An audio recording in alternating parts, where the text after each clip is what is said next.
السلام عليكم ورحمة الله وبركاته. أكتر حاجة كنت متخوّفة أجرّبها في الair fryer هو السمك، بس تعالوا كده نجرّبه مع بعض. دي كانت أول مرّة أجرّب فيها السمك في الair fryer.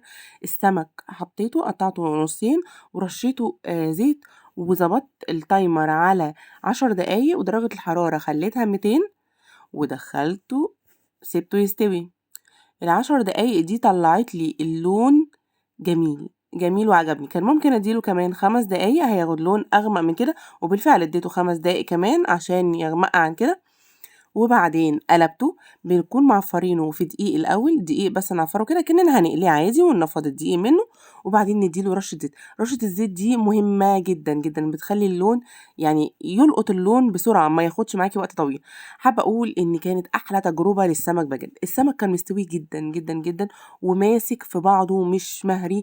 اللحمة فظيعة. جرّبتها بعد كده في نفس الوقت يعني في الزيت. حطيت كمية هنا وحطيت كمية في الزيت. عايزة أقول إنه ما كانش استوى أصلًا. تعالوا كده نجرّب بقى الفراخ بطريقتين. الفراخ دلوقتي دي مشوية، كانت منقوعة في التتبيلة بتاعتها بقى لها شوية يعني كذا ساعة أو من الليلة اللي قبلها تمام. السمك أنا كنت حاطاه على ورق الair fryer، الورق مش الكَب السيليكون تمام. ما حبيتش يعني أزفّر الكَب السيليكون بتاعي اللي أنا جايباه.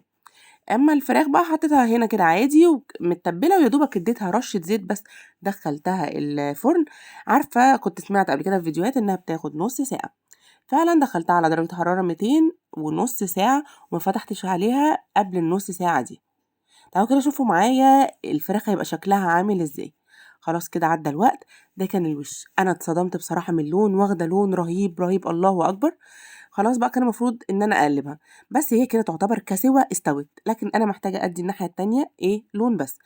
رُحت مدّياها رشة زيت من الناحية التانية ودخلتها، بس دخلتها بقى نُص الوقت، اللي هو ربع ساعة، عشان أنا محتاجة تاخد اللون بس، لكن السِوَى كانت بجد جميلة جدًا.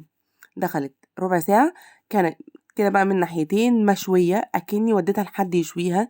كانت جميلة جدًا، جدًا، جدًا. يعتبر الفراخ كده المشوية خدت مني ساعة إلا ربع، كوقت حلو، وكفرخة برضه حجمها كان صغير دخلت الair fryer أنجزتني برضه. هي الair fryer عايزة عيلة صغيرة مش كبيرة عشان تنجزِك. بس بصراحة تجربة فراخ وسمك كان جميل. جرّبت بقى كمان الفراخ المسلوقة، يعني دي كانت فراخ مسلوقة وحبّيت إن أنا أكنّي هاحمّرها بس مش في الزيت، خلّينا في الحاجة الصحّية. برضه رشّيتها زيت من ناحيتين وبدأت أدخّلها الميكروويف سوري الair fryer.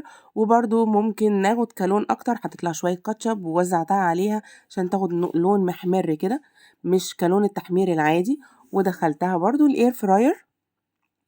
أنصح بالair fryer بجد. يعني أنا كان بقى لي سنين أوي ما جبتهاش وكنت متخوّفة منها إن أنا أجيبها، بس نفعتني في حاجات كتير. ضبطتها على 10 دقايق ودرجة حرارة 200 خرجت لي أكنها متحمّرة بالضبط، بس مش شاربة منّي زيت، مش هتضر صحتي. مفيدة جدًا، جدًا، جدًا. يا رب كلّكم تقدروا تجيبوها. هي مش لازم الماركات العالية. لو عجبكم الفيديو أتمنى تحطّوا لي اللايك والكومنت والاشتراك في القناة لكل الجداد. مع ألف سلامة يا حلوين، في حفظ الله.